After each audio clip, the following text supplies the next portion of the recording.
Greetings, viewers. It's your usual host, Joseph Fg, the ex-seminarian. It's our show on our podcast. Today we are meeting a very special figure, a son of the church, in the person of Reverend Fr Johnbosco on a very special encounter. Today we have come for a proper form of enlightenment and education. Yes, thank you so much, Mr. Joseph, for giving me this opportunity to share with you and our fellow viewers. As my name has been mentioned, I am Fr Johnbosco uh, under the congregation called Salesians of Don Bosco.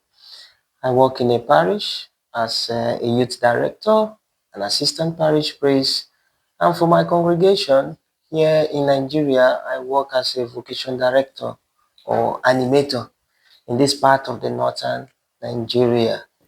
So it's an opportunity to actually meet you. Thank you very much, Father. Yes, We are so happy to be here with you and for granting us this session. no problem. We have come for intense, probably by way of enlightening the public on a subject matter, the ex-seminarian series we have had over time. And today, we decide to come to hear from the church's perspective and to know more and to enlighten our viewers more about what it means to be an ex-seminarian.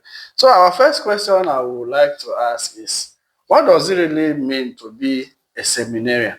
Well, seminary is a place for formation, where young men are gathered or they come together to get formed to either become a clergyman or a religious brother, because it's not all those who are in the seminary becomes priests in the Catholic Church. So those who are in the seminary are called seminarians. Okay, they go through formation programs, they go through study, they go through rigorous educational development, self-development. So now when you talk about an ex-seminarian, it means someone who has left this formation now to a different kind of life, which is normal, like every human being. Okay, and the case is that those who are now ex-seminarians, sometimes they find themselves well fitted in the society and they are also working very fine. That is what I will just say brief about this. Okay, that's a very good one, Father. Thank you very much. About in this climb, Nigeria in particular, it doesn't seem very pleasant being an ex-seminarian in this part of the world. I don't know if you have any experience of such to share with us. Well, Nigeria, as we know it, is a very religious country, especially when it comes to Christianity. It is very religious. And when people see religious men or young men going into this rigorous formation, human formation, they feel, these people should be the holiest of the holiest. Now, there is this misunderstanding whereby if a young man leaves a seminary, the thing is that, maybe this person don't go cause don't pregnant woman, or don't cause trouble, he don't thief, or he don't do this stuff. So there is that kind of misunderstanding. At times, the seminary, most of the time, what they do is to help these young men learn to get to know themselves. If they are capable of becoming religious men or clergymen, to actually serve God, in that part of life. It's not all that are called to become priest or brother. Okay, there are even lay people people go to the seminary not as to be ordained ministers, but they go to learn so that they can become good tutors and better persons. Okay, so when those who go to the seminary in quote as preparing themselves for priesthood, and at the end of the day did not make it to the end, that doesn't mean they have committed an offense or they have a stigma kind of. No, it means probably in the process of forming themselves, which information we have two stages of formation. There's what they call the initial formation, and the initial formation has to do with the intellectual formation, human formation, and the human development and so on. But the initial formation is a process where these young men learn on basic things of life, even the doctrines of the church and the teachings of the church, then also learn the psychology and the general understanding of human living in the society. Now, when they are fully formed and the church find them fit to become priests, they are guided in that priestly line and they get ordained. But the ones who are not, who maybe at the end on the road find that they cannot attain this formation in full, and they are asked to leave the seminary, doesn't mean that these people have caused a problem or they have made an offense. No, it is a way to guide them to say, oh, this life is not for, this life is not fitting for you. It's good for you to descend now to see probably you could be a better person outside as a lawyer, a doctor, and so on and so forth, because every human being in quote are gifted, and also every human being have the capacity to reason and understand what life presents to us. Okay, Father. So is it actually possible for a seminarian to decide on his own? Of course. I want to leave the seminary. I'm no longer interested. Of course. People make their own decision because the seminary is a place where there's freedom of choice, of speech and so on. Okay. So people could decide and say, I'm tired. I cannot live this kind of life. I want to live. And when the person leaves, because of that orthodox kind of or fundamental religious belief, the society, some in the society feels that these people have been they have been stigmatized as offenders of the seminary or the priesthood, and at the end of the day they may not be treated well. And for some who were asked to kindly leave the seminary also, when they go, the trauma alone is a problem, and at the end of the day psychologically it affects them if they are not properly guided. Now when they are not properly guided and it affects them, you start seeing some going into depression because of segregation from families and friends or being gossiped about. They go into a lot of things. Some can become drunkards, some can become wayward, and at the end of the day, they don't fit in the society.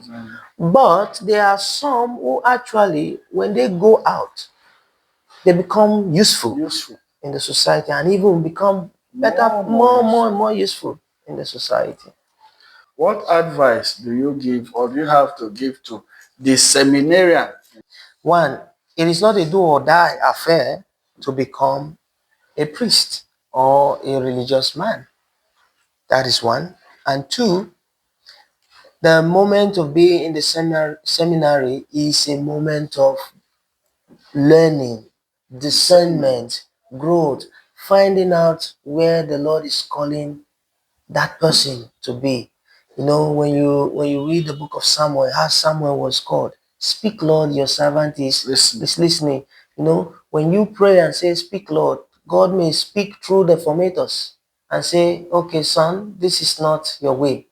Or son, this is the right direction, go towards it. Okay. They need to cultivate that habit of listening to discern where the voice is is coming from. And if at the end the voice is actually their innermost desire to serve God in this direction, they live according to the guidelines of their formator to the end. For those who are in. Now, for those who are out, who are asked to leave, okay, they too follow the same process. Speak, Lord, your servant is what? Listening. And it could be that the Lord will speak with the formators and say, tell this young man to find another way of life. And now, leaving the seminary is not the end of the world. Okay, it's not the end of the world. It is even very, very beneficial. Why? Because in the formation process, you've acquired a lot of skills that could make one fit in the society. Okay, and at the same time, such person need to be welcomed, not to be pushed aside. What do I mean by welcomed? Welcomed by family, welcomed by friends, welcomed by relatives, and so on and so forth, to make them understand that God is not calling me only to become a priest because I went through the seminary, but God is also calling me to become a better person in the society through what I have learned in the seminary. And now with this gift, I can better the world in my own capacity, to help the world in this area, and that area. And also helping people to better themselves because of that beautiful formation program the person may have gone through. Wow.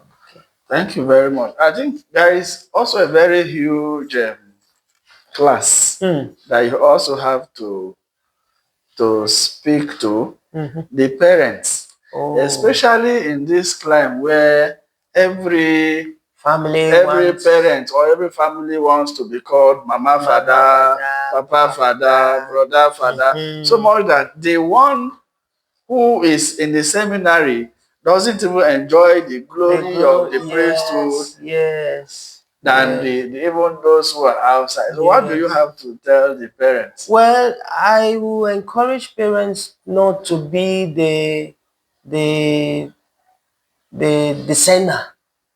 Okay, it is the person who descends, not them, because sometimes there is this tendency of, oh, my I promised God that I will be a priest, but I am not. That now I have children. One of my son must become, or one of my daughter may become a sister.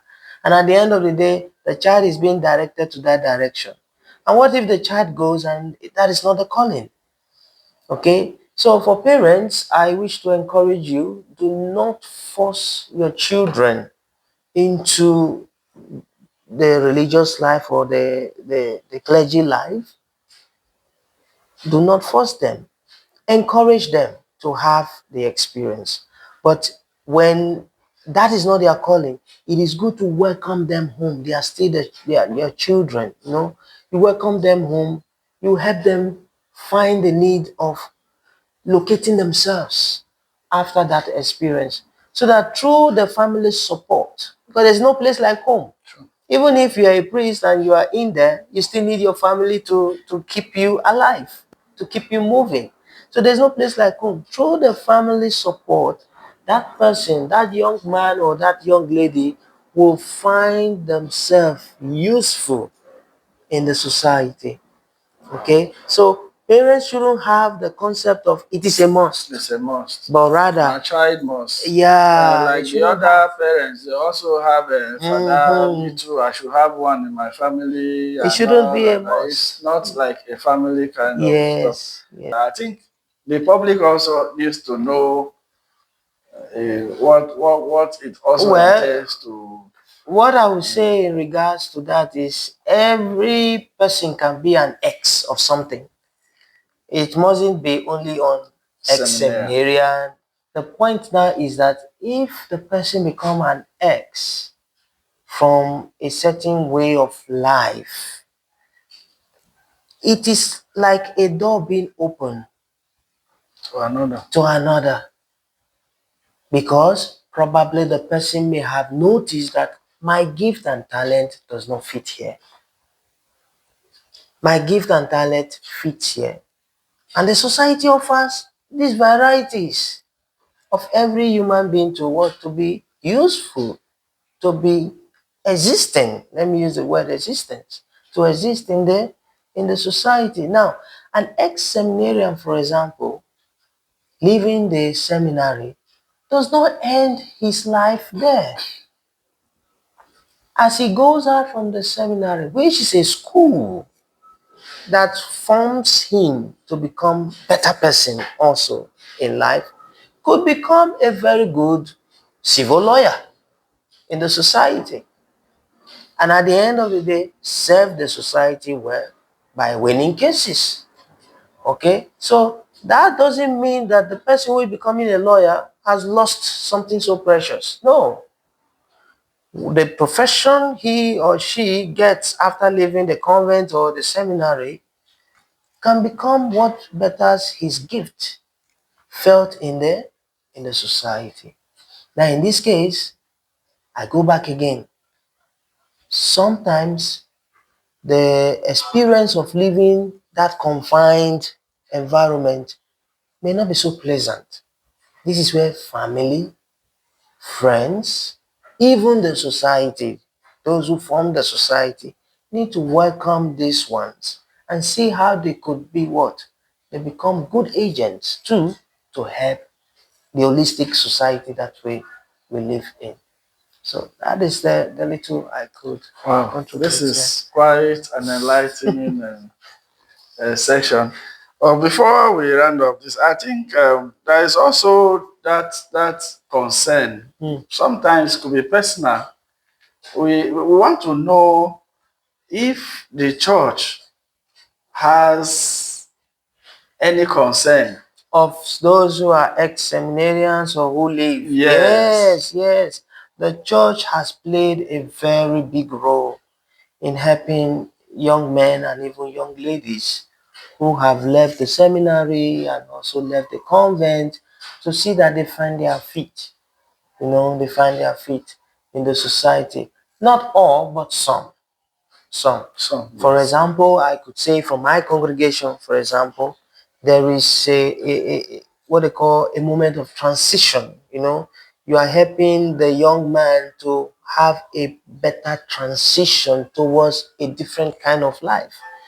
I had a companion who also discontinued. He discontinued himself. He said, "No, I'm tired. I don't think this is my way of life. I want to live." And this young man, I tell you, he's among one of the best with us.